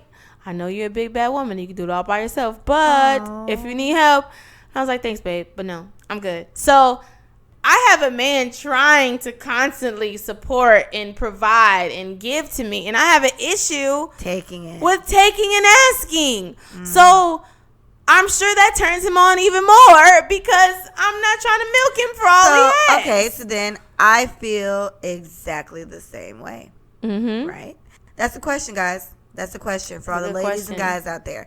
If you're in a relationship or dating or whatever with somebody who wants to help you, how do you get comfortable? How do you get comfortable taking that? And this is somebody, like I said, Micah's situation, this is her boyfriend. Yeah. So clearly she's not using him. He just has what he calls you, a big black woman, strong black. Big black, big black. You a big bad strong woman and you don't need nobody else. He acknowledges that I am, all this. Right. But as a man, he feels like it's his job to assist his woman as he can. Micah has a hard time taking it. Yeah. I do too. The guy I was just with, the guy I was dating for this year, he offered me money to do things. And I was just like, no, I'm okay. And I just felt really weird. And it was, and you know, I didn't know how to do it. It's because we need advice on that, guys. But we were also taught by our mothers not to take things from men. We were taught that, like religiously taught that. And I had a conversation with Erica Holness. Shout out to her. Shout out to Holness. We literally dissected why I have money anxiety and why it took us so long for us to be okay with accepting things from people who we love and who are in our life. And we chucked it up to what our mothers told us, but they never changed the conversation. When you're younger, when you're in high school, when you're in middle school, don't take things from men. Don't take money. They always want something, and they do. But in this case, you're already giving him But I'm already in a relationship. You're already giving him the box. Exactly. So now that we have committed to each other, and as my partner, I do for you, you do for me, we're in this very supportive, forward financial situation. And I am feeling the same way. The conversation that me and my mother still have to this day is don't take nothing from nobody. She has not changed the conversation. And so mothers out there, yes, continue to tell your young children that. But you also need to talk about healthy relationships that involve men and women and that involve finances. Why do you think she still tells you that? Because she knows that you're with him at this point. But I think wholeheartedly that's just the way that she is, you know? And so, but I saw something very different when they were married. Like, it's everybody's money. Maybe that's what she's gauging. It's everybody's money. I think that might be what your mom is gauging. And it could be. You're not married. So it's like, as far, because you know, that's a whole other debate. You know, if you're not married, you're single. You can be with dude for 6 years. If you're not married, you're single. When, so that may when be the census comes around, you put single. They don't when have the application been going is filled out. 6 months. So a thing to that. So again, going out that night and somebody telling me they saw my show and it was all happy, blah blah blah. Bro, this dude was in a pizza line with me, Tarsha, and Bree. He was like, "Oh, can I get your number?" I said no. Oh, so close. And then Bree was like, I love Bree. Bree was like, "Do you need me to act up?" I said, "Ooh, act up." I said, soon. Mommy's girl. I said, Mommy's girl. And then he proceeds to ask me for my number again. I said no. He was like, "Well, let me buy you pizza." Did you not hear no the first time? He said, "Let me buy you pizza." I said, "If you buy that from me, you're gonna expect something from me, so no." Oh my! Where is Alexa? Literally when you said that. Need it. So Bree was like, and no, I don't take anything from anybody. And so, anyways, I'm still in the line. He's standing there. I said, "Can you please? You're invading my personal space. Can you please back my up?" Gosh, Micah, you were on a roll. He was just there. So now we get to the top of the line. Tarsha, you're ridiculous. Tarsha goes on to say, "Do you want to buy her pizza?" I said, "Tarsha, no, Because if he buys it, he's gonna want my number. He's gonna want my Instagram. He's gonna want something. He's gonna want something. I'm not giving him anything. She said, no, it's fine. Mind you, Tasha was a little intoxicated. Funny. Cute. You gotta make that up. Let me save it. She's a little intoxicated. And she was like, no, she's fine. I said, no, I'm really not giving him anything. So whatever you give to her, that's a charity. I'm not doing anything for that. So he was like, no, for real. I was like, no. So I get my pizza that they order. We ordered like $30 worth of pizza. The slices were like $3. It was like 4 of us. So good. Oh my god. The pizza's delicious. And it's so ridiculous. I'm chomping into my pizza. He's like, what's your Instagram? No. I told you. And this is scary. Where did you get scared? Because I would have been scared. I wasn't. He was very small, but I wasn't afraid. On top of all of that, he was very small. Little men love Mike. I don't know why. Oh my gosh, Jesus. Those legs, girl. It's those legs. Whatever. Those legs send him off. Willie, get your muscles up. Listen, I literally was like, "You're still standing here." Yes. So he was like, "I bought your pizza." I said, "No, correction. You brought their pizza. My pizza was $3. You gave her $10. That's your bad. Oh my! That ain't got nothing to do with me. Whoever pizza you brought, you asked them for whatever they got. Go see if they got a number for you. But I literally was like, Joker. Nah, I'm not on that because I knew you was gonna want something. No, I ain't gonna want nothing. Yes, you are. So men out there buying drinks, expecting something to come out of it, stop it. If you don't want to do it out of the kindness of your heart, buy me a drink and walk away. Buy my pizza and walk away. Don't ask me for nothing. You should be happy if I'm running after you, but if I'm not, you need to keep on trucking and buy another drink to see if that works again. So, like, that's my thing. Trucking. Like, dudes, you gotta be realistic. Then let's have a lot of y'all do things for something that you're gonna get back. You don't do it because it's fun or because you want to. You do it because you're getting something out of it. So when you always throwing your money at a girl, you always telling her what you can get her, what she can buy. Don't be mad when her hand always out. Okay. Debate. I don't take drinks from guys in the club. Ever. I remember the time I did it. I was with you, Micah. We were at some party with like Brandon. Oh, yeah. Remember? And I was really stressed out about it. Like, Leah, calm down. I never take drinks from guys because of what you just said. You know, like they do these things and they expect something in return. Like and back then I wouldn't even dance with a guy. Like now, you know, you can get a little wind up. But back then, it was like, never would I ever do this. At what point does personal responsibility on the woman's part come in to say, I'm going to take this drink and understand he's going to stalk me around the club for the rest of the night? Or what I do always is, no, thank you. I tell him I got a boyfriend all the time. I have been single for the past 2 years. So cat's out the bag. If I told you that, I was lying. And I'm so fucked up in the head, I feel like even if a fine-ass dude came up to me, I'd probably still tell him no. I don't know what it is. It's like, but whatever. So let's just go for the regular guys. The ones that ain't cute and they too little, they too short for me. Let's do them all. Let's do it. Why not? Throw them in there. Fuck it. Everybody. At what point does personal responsibility on the woman's part take place where you know he's going to want something from you and you're taking shit from him anyway? Right. Off rip.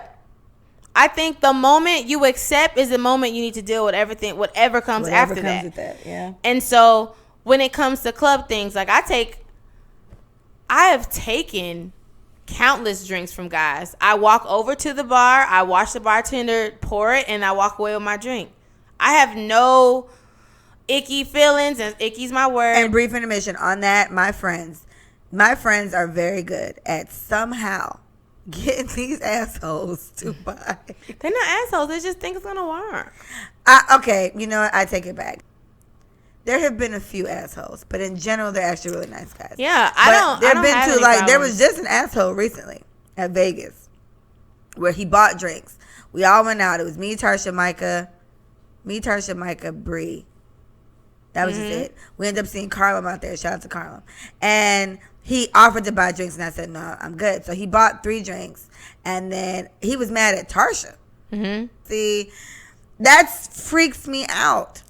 I mean, I hear you, but when you... Oh, yeah, okay. But my point was saying that somehow you find guys that are nice enough. Not even. To buy everybody drinks, but I think it's really cool. But continue. I've had low-key... You know what, y'all? I don't want to sound like I just have it all together because I really don't. But I think because I'm really tall and intimidating, life. people don't people don't trip out on me. I'm a hefty woman. And I'm 5'9.5", and my leg alone would probably do more damage than everything else. So what I feel, like I said, I've taken drinks, and I don't just take one. Like, you're buying my whole crew drinks. If you want to be generous, I have 3 other people with me. If we buying 1 shot, you're buying 4. Like, oh gosh, it ain't no fun unless we all get some. That's how I feel when guys try to come over and woo me with a drink. But also, I don't feel pressure to give my number, to give my Instagram, none of that. I don't even give a speech before they buy it. I let it happen. Some hover, right there, yeah. Some go away, some, tilt their heads to me across the thing. At this point, I'm the only one I know personally that's freaked out about stuff like that. And this goes back to what my mom always instills in me. My mom was very particular. If she doesn't like a guy, she's not talking to him at all. If she doesn't like a guy, she's not going on a date. My mom was very big on not taking things from guys, like we just said. When I go out, I buy my own drinks. If anything, if I'm going to get a drink, me and you and Sadie went that time, I bought us 2 rounds of drink. It's like, I know I'm not going to date rape any of you, so I feel better doing that. I'm just really hell-bent on, if I see a guy walk up to me, hey, do you want a drink? And I've made up in my mind that you're not attractive and I do not want you. It's a no. Excuse me. I would like to think if a really fine-ass guy walked up, I'd say yes.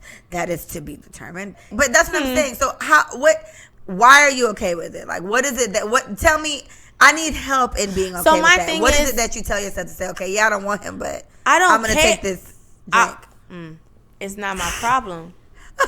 What you about to say, friend? I was going to say, about to get reckless? Like, I was about to get crazy, but it's honestly not my problem, right? Mm-hmm. I'm having a good time with my friends. You know what I'm saying? You approach me. I'm not, like, some women actually go to the bar and wait.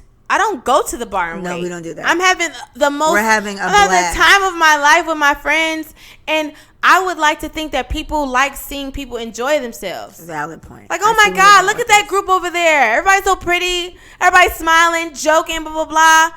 Buy them a drink. That's the mindset I have, right? Yeah. And so usually a guy comes over, he's like, want a drink? I said, we do. Like, ain't no I. Like, we all do. Ain't no eyes, we. And some guys usually be like, ain't no eyes, we. Some guys usually be like, oh, what are y'all drinking? Like, those are the ones that win the single ones over. Yeah. What are y'all drinking? Like, you looking out for my friends? Yes. Turn up.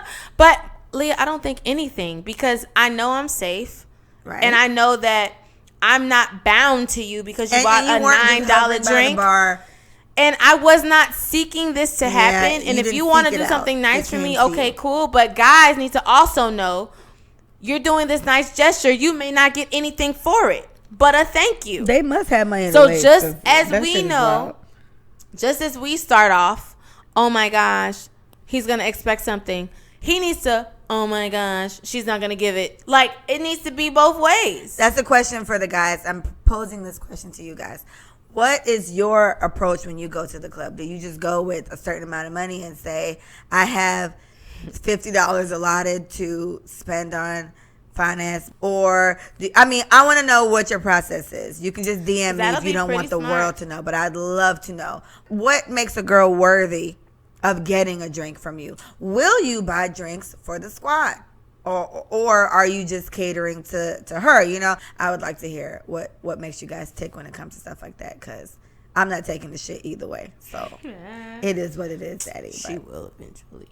You know what? I'm building up to it, because what I definitely do is when Micah comes to me and was like, so-and-so bought us a drink, fine. Now, I've had situations where guys have bought drinks, but these are guys I know. Like Carlum. I've gone out and I've seen Carlum. And it'd be me, Tarsha. It'd probably be you. Me, you, and Tarsha go out. We see Carl. I'm like, oh, what y'all want? But I know him. And I know he's not a killer. And he doesn't want me. So I feel safe. It's like, okay, Carl, I want this and that. And he'll buy it from me. So in that case, yes. It's a safe situation. But like a nigga I don't know. And ladies, tell us what your approach is. That'd be nice. I'd like to hear what your take is. How do you handle guys walking up to you trying to buy you a drink? Do you take it? Do you not? Do you make sure the squad gets some? Because it ain't no fun unless we all get some. Right. Don't be selfish. Don't be a greedy. And if you are, okay, cool. Get how you live, but still. You do what you gotta do. Good Good question. If you really liked the guy that walked up. Maybe it's a guy you had a crush on. This is pre-Willie.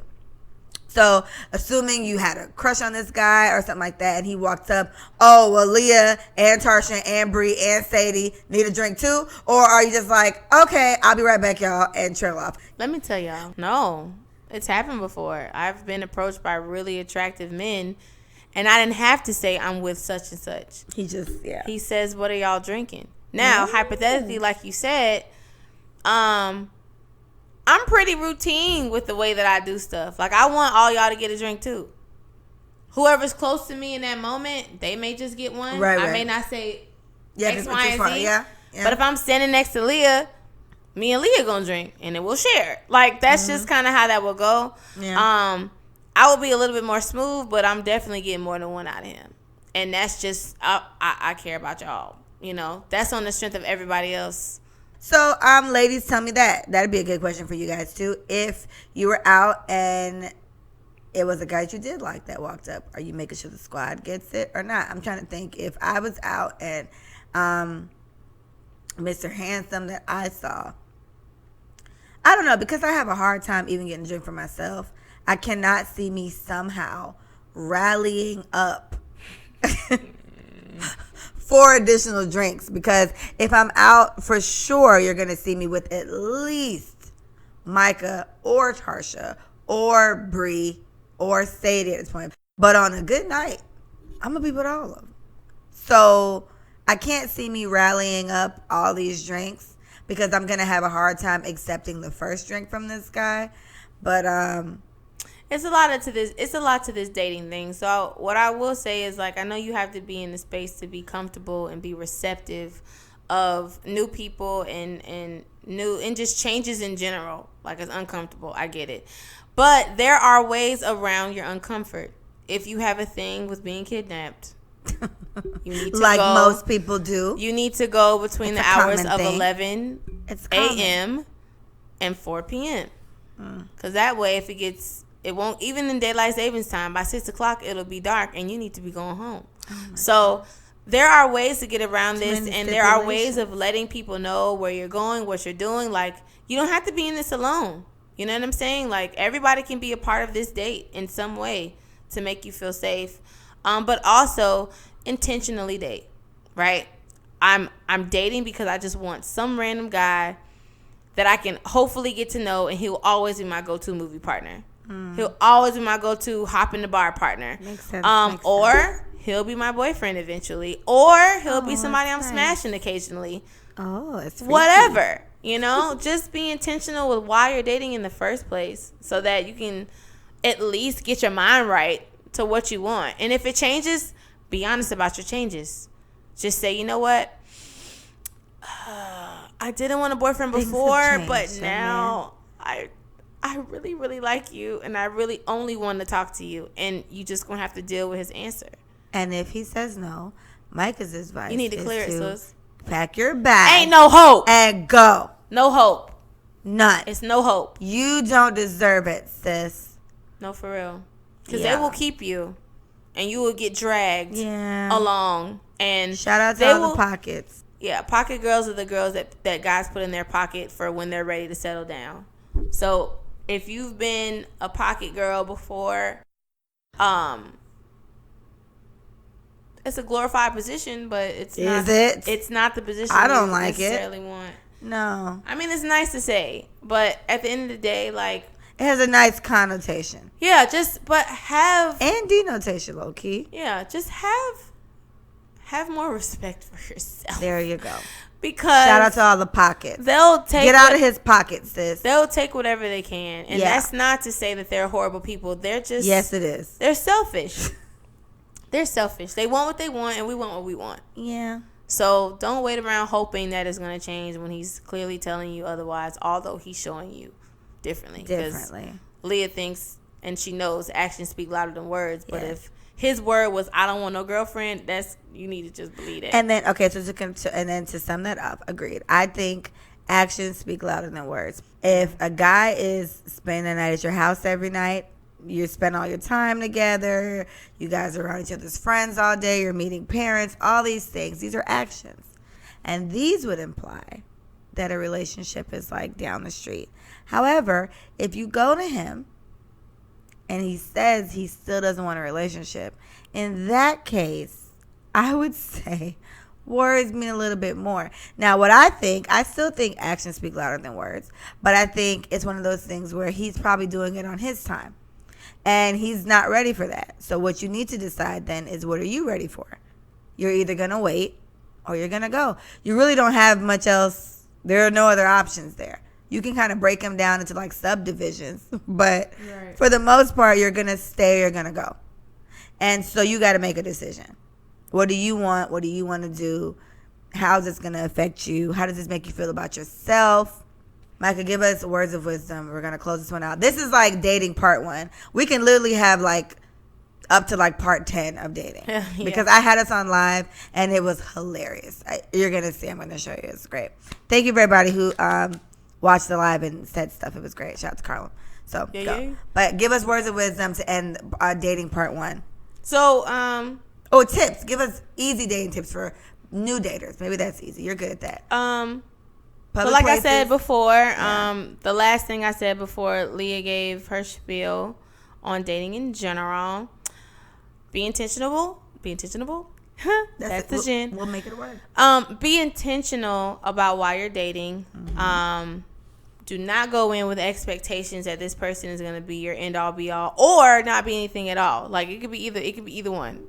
You may be going in thinking he just like the rest of these dudes out here who ain't blah, blah, blah. Or you can go in thinking he's going to be your knight in shining armor. Like I said before, you may get a frog or you may get a prince. We're hoping for you got to try. Also, find out what it is about you that attracts certain guys. Right? So I know we have like a pattern. Like it's like a guy, like a specific guy that we always catch. Like they always have something in common with the other. Figure out why. And once you figure out the why, I'm almost certain you're going to attract another type of guy, because then you'll be able to fix yourself. You'll weed it out. Yeah. So we always say self-assess. So self-assess in every situation. Take what he says for face value. It is what it is. Don't think harder. Don't think less. It is what it is. Men are very simple. Yes. They are. We're the complex ones. That's where I feel like, yes, actions speak louder than words, but with them, take Micah's advice. Yeah, it's like, no. Yeah, so that's what I would say, and just be light about it. I don't think dating should be about games. Like I think people should just cut the games out. Be honest. But when else would you play them if not during dating, when you don't care about anybody really? Yeah, but I didn't call if you want to call. Text if you want to text. Say I miss you when you want to say it. Like this whole hesitation to feel and to be like that shit is trash. I have to ask you this. What? The post said, "We young. Don't nobody really want to be with anybody forever right now." And there was like 300. My question would be, how old are they? Oh my God. The girl is bright. Not even like the bad bright, like Jamaican bright. Like too bright. As, not bright time fancy, but like she's clever. Great question. I don't even know. Assuming they're our age, because I feel like people our age feel that way. Micah and I are about to be 30 in like 6 minutes. Dang. And we call ourselves 30 already. We're born on the same day. Fun fact. I feel like most people our age feel that way. Now, what I will say is I think we're constantly being told by older people that we can wait. You told me that before. Right? Yes. You can wait. Oh, don't rush it. Oh, you're in your 20s. This is about living, blah, blah, blah. We're getting this advice from old, bitter people. People in relationships that are not happy. People that are married that are not happy. So y'all need to take into consideration what type of advice you're receiving and what type of position that they're in. Yes, who you're getting it from. I am wholeheartedly gung-ho like, sis, you can't tell me that because you ain't, I don't care. I just don't care. Sorry, I had to. But no, for real. So what I will say, a lot of people feel like relationships and monogamy, that's like up in like polygamy is like a big thing now. Like having two of everything. Y'all don't is mean like that whatever. Shit. Cut it out. And I think that is also a wave, but that's also African tradition. So I think because everybody's getting so like in touch with their roots and pro-black and Yes. polygamy is a thing and yes, it is a thing, but low-key you wasn't raised in that culture, so don't try to adapt to that and don't make other women that you meet be okay with that. And women, don't force yourself to be okay and women with that. Yes, definitely. You don't like it, don't do it. There's like no fucking way. Right. He'd bamboozle my ass into No that. way. No. And I know everybody wants to make everybody happy in a relationship, but do not compromise yourself. Period. It's all about compromising. However, not that morals, type of compromise. Not yes. ethics, not if what this you shit believe. really keeps you up at night, sis, that's not the move. It ain't like, for you. Yeah, it should be something like my ex used to leave his underwear in the bathroom every time he took a shower. I used to want to strangle him, but that's something that I can deal with. Micah has an issue with farts. Ugh. Share quick, get it out, explain yourself. My dad has never farted in front of me. Oh my God. He just never has. And my dad is almost 70 years old. And I've never heard him fart. He looks great for 70 as well. Yeah, he does. I've never heard him fart. Mom is ridiculous. But because of that, I'm not used to that. I don't like it. I don't. The privilege.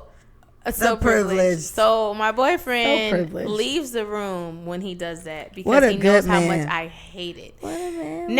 Is that annoying to him? Probably, because he has to get up and leave and find a room I won't hear or smell. So that means you hate Tarsha. But y'all we'll fart. Me and Tarsha will fart. Tarsha, y'all are the gassiest people I know. We will fart all the time around Micah, and like, you must hate us. Or do you love us because you don't love us like that, so you can deal with it? Yeah, you don't turn me on. Yeah, so you don't want to sleep with us. You just I want to have a good time. Yeah, I just want to have a good time. But on top of it, I just don't think it's attractive. I think it's just unattractive to fart. Oh my God. But that's me. And well, we'll dive in on that shit. But that's the point. The point is, that's a deal breaker. Not a deal breaker for Micah, but she really doesn't like it. Yeah. And my drawers in the bathroom thing was annoying to me. I didn't like it. But when we said don't compromise yourself with the whole polygamy thing, it's don't do something that will really attack your morals and it really makes you feel a certain kind of way. Right. You know what I'm saying? Like, find your deal breakers. You know what I mean? Find things that you just can't deal with and stick to them because that's what makes you, baby. Okay. Hopefully people give us some responses when it comes to this whole nobody wants to be together forever right now. Ridiculous. We're young. And Micah made a very valid point. How old are they? And I don't know. But anybody on the cusp of 30 is not thinking like that. That has their stuff together. I'm about to say, do you know? That has their stuff together. And that are seriously thinking about what their future is going to be like. Because do you guys know, ladies, that by the age of 30, Jesus. Oh my gosh. At least you have one. By the age of 30, women, we lose 90%. That's a lot. Of the eggs that we're ever going to have. Women, we are not as privileged. We will keep making these eggs until menopause. At least I have one. Yes, I do. But I want many more. And this is why we do not have time to be fucking playing with you. So, since we're talking about dating and relationships, I will say that the black community needs to think about being homogenous. Homogenous is dating within the culture. Look at this girl. Dating within your ethnicity. Love and her. This is not to throw shade on anything else, but I think the black community needs to see more black love, black thriving families. And I just think it's just good for our culture in general. Like, yes, 1940s, the black family was the strongest it's ever been in America. And I feel like we need to get back to that. So please, let's just think about the people that we are loving, and are they of our culture? Are they of our ethnicity, our heritage? It's just so strong. I don't want it to get lost in the world of loving whoever because of whatever. Like, we need to love with a purpose. We need to love our people with a purpose. So, homogeny all day. And guys, this is why she's my co-host. And we appreciate you so much for listening. This is Lee. This is Big Mike. Big Mike. And this is Let Us Say It For You. Thank you.